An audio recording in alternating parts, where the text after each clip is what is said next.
Hello, everyone. The story I have decided to tell you today is possibly one of the oldest stories from India. It is the story of AnguliMala, who was a contemporary of Lord Buddha. I decided to tell you this story because I truly believe that we need to revisit the message at the heart of this story.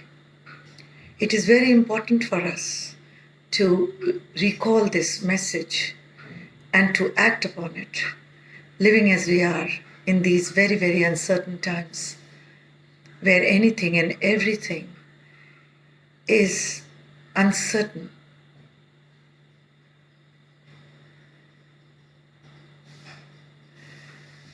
Ahimsika, he was named Ahimsika when he was born. He became Angulimala very later on in life. Ahimsika was born to one of the highest officials in the court of King Pasinadi of the Kosala kingdom. He was very happy when his son was born, but when he went through the horoscope, he found that he might develop criminal tendencies, and that's why he named his son Ahimsika. Ahimsika is a kind of religious thought that says that human lives and animal lives are both equally precious. He named his son Ahimsika with the hope that whatever criminal tendencies the horoscope was showing would be mitigated. It is said that the day Ahimsika was born, the armory and the weapons in the whole kingdom of Kosala had started shining. Interesting, isn't it? But as a child, Ahimsika was an ideal child. He was obedient, he was very well behaved, he was very studious, and he was very, very good at his academics. When it was time for him to go for his higher studies, he was sent to Takshashila University, where he was placed under one of the best teachers over there because of his academic record. And soon he made a place in the teacher's heart with his humility, with his academic brilliance, and with his good manners. He became his favorite student in almost no time. The other students did not like that. They became very, very jealous of Ahimsika. He soon lost all his friends one by one. Also because they had started conspiring against him. All they wanted was to somehow stop the teacher from liking him so much. All these students got together and planned to keep telling lies about Ahimsika to the teacher at various times, various lies, so that the teacher would stop liking him so much. And so they began. It took them scores of lies and scores of months. But unfortunately, what they wanted to do, they were able to do. The teacher's heart broke. His logical mind said that so many people could not all be telling lies. After all, it wasn't only one or two. His heart broke. He started feeling bad. He was filled with rage that a person who had given, love like a parent had turned out to be such a person. So when it was time for him to ask for his Guru Dakshina, he made an outrageous request to Ahimsika. He said, "From you, Ahimsika, I will accept only 1,000 human fingers. And not any finger, only the small finger of the right hand. You will have to kill 1,000 people and give me 1,000 little fingers from the right hands of those people." Ahimsika did not know what hit him. He was dumbfounded. Yes, he had seen a change in the behavior of his teacher, but this was something that he hadn't ever thought could happen. His teacher was out to destroy him. But all he could do was to look down and cry silent tears. He was the kind of a person who believed that a teacher's desire was a command, or should be a command, for the student. He took leave of his teacher after agreeing to bring him his Guru Dakshina. But he did not go home. What would he tell his parents? So he went and took refuge in the Jalini jungle in the kingdom of Kosala. It took him some time to start killing people. It wasn't easy. It isn't easy for anyone, but especially for Ahimsika. It was very, very difficult. He cried bitterly every time he killed a man initially. Images of the man, his face, his helplessness would haunt him at nights. He would dream about them. But then soon, he started doing it and, with lesser effect on himself. And when people stopped walking through the jungle because he was there, he started entering the houses in villages because he had a promise to his teacher to fulfill. And around that time, he started being called AnguliMala. Because what he had done was, string all the little fingers that he had chopped, and he used to wear it around his neck so that wild animals or birds wouldn't take them away. He wanted to keep them safe, close to him. Anguli means fingers and Mala means a garland, and he used to wear that garland. And so he soon was, people started calling him AnguliMala. And so life went on with him. He was very intelligent. No soldier could capture him. No awards, rewards could enable anyone to do anything about it. Till one day, there was only one finger left for him to complete his mala of 1,000 fingers and gift it to his teacher as his Guru Dakshina.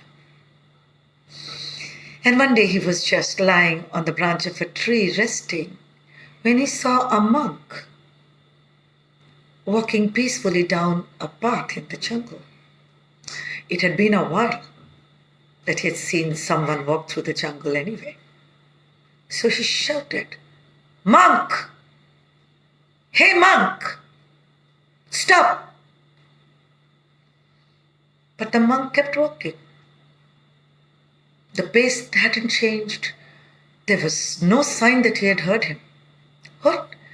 He can't hear me? He's not that far away. Monk! No, the monk just kept walking. He jumped down from the tree, angry, and he started running after the monk. And soon he caught up with him and started walking alongside. "Are you deaf? Didn't you hear me when I asked you to stop?" The monk did not even look at him. With the same peaceful smile on his face, he just kept walking at the same pace. "Can you hear me?" and he stepped in front of the monk.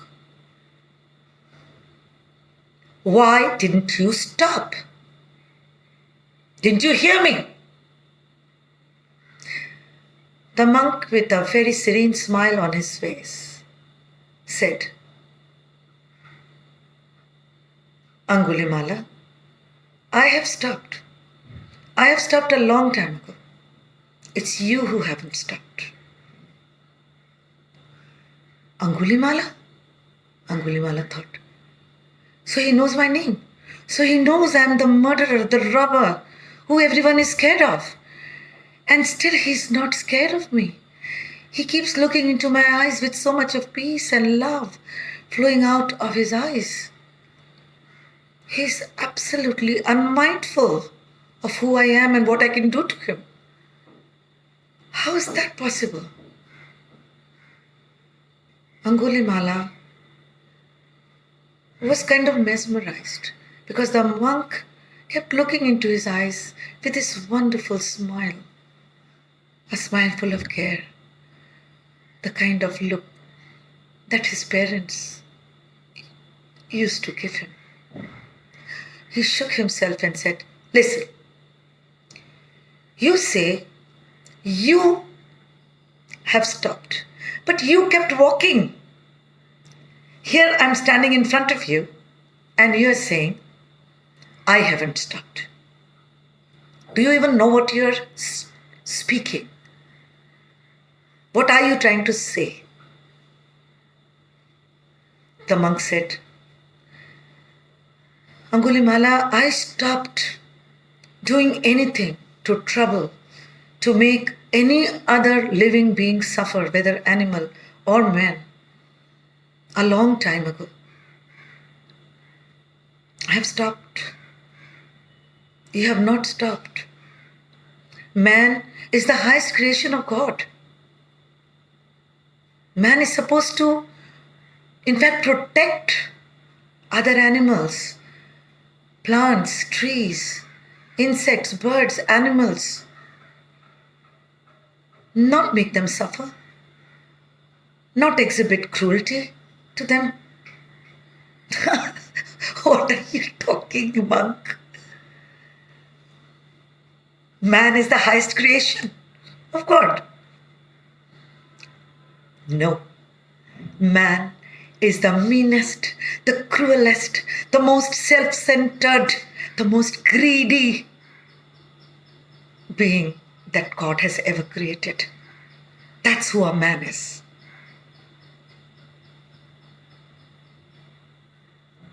The monk nodded. Yes, I know you have suffered immensely at the hands of some human beings. Human beings who are very, very close to your heart. And I agree with you that some human beings can be really very cruel. And they can surpass every other living being in cruelty. I agree with you. But they are only human beings to look at. They're not really being human. They are coming out of greed, insecurity, hatred, ignorance. We are not talking about those kind of human beings here. You can be that kind of a human being if you want to. But I invite you to be like me. Stop the violence. Stop the hatred. Walk my path. Come with me. I will take you with me. And you can start a new life all over again. Tell me one thing, monk. Are you Gautam Buddha?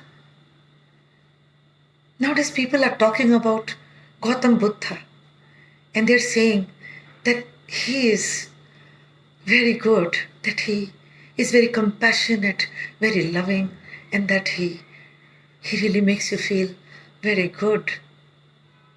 Are you Gautam Buddha? He just smiled and he said, come with me. Come with me, AnguliMala. I've come to take you with me. It's too late. It's too late now. You won't be able to do anything for me now. I wish I had met you earlier. I really needed someone like you. I didn't want to be this person, believe me. But it's too late now. It's too late.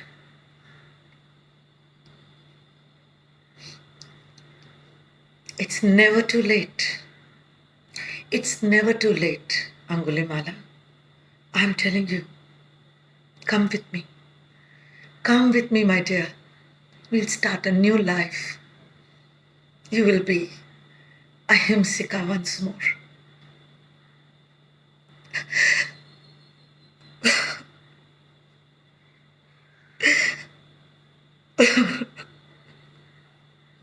Save me. Save me, Lord Buddha. I'm scared of myself. I'm not the person I was. I never meant to become like this. I want to believe you. I so want to believe you. Can you really give me back a life again? Can you really help me? Please help me. I'm so tired. I'm so tired. I'm so tired being me now.